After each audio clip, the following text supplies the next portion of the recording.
Həqiqətən yanımızda olan kimlərdir? İnsanın ən çox dəstəyə ehtiyac duyduğu anlar adətən tək qaldığı, sıfırdan başladığı və yeni addımlar atdığı zamanlar olur. Bəzən rəngi küçədə belə insan öz rəngini tanıyan birini axtarır. Mən bu yola şanslı idim. Varlığımı anında qəbul edən, görünmək üçün heç nə etmədən işığımı qucaqlayan insanlarla qarşılaşmışdım. Bu deyəcəklərim, əgər ətrafınızda yeni addım atan biriləri varsa, onlara dəstək olmağın və əsl sevginizi göstərməyin ən doğru zaman olduğunu ifadə etmək üçündür. Həyatda insanlar və emosiyalar mənim üçün harda dayanır?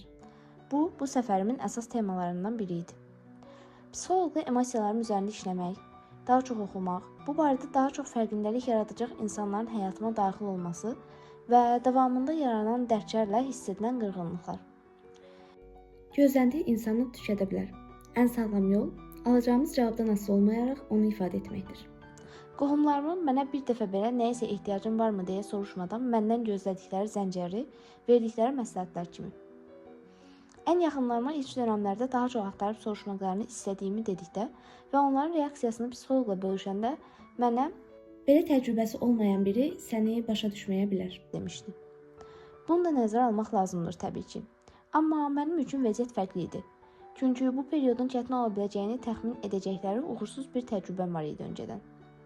Hər şeyi tək etməyə alışmış və bunu ətrafındakilərə belə göstərmiş biri olaraq göz ardı edilməyini də başa düşürdüm əslində. Amma bu bunun doğru olduğu mənasına gəlmirdi.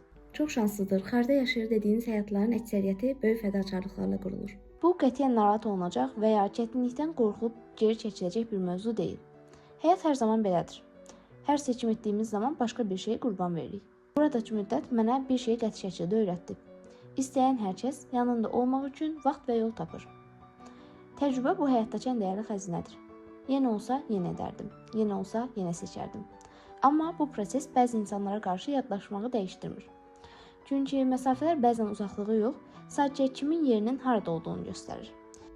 İndi həm xəritəyə baxanda görürəm ki, bəzi boşluqları doldurmağa çalışmaq sadəcə vaxt itkisidir. Yadlaşmaq əslində bəzən də insanın özünə yaxınlaşmasıdır. Yanımda olanların işığını qucaqlayır, uzaqda qalanlara isə mənə təkliyin gücünü öyrətdikləri üçün təşəkkür edir. Yol davam edir. Bu dəfə yüküm daha yüngül, mənzilim isə daha aydındır.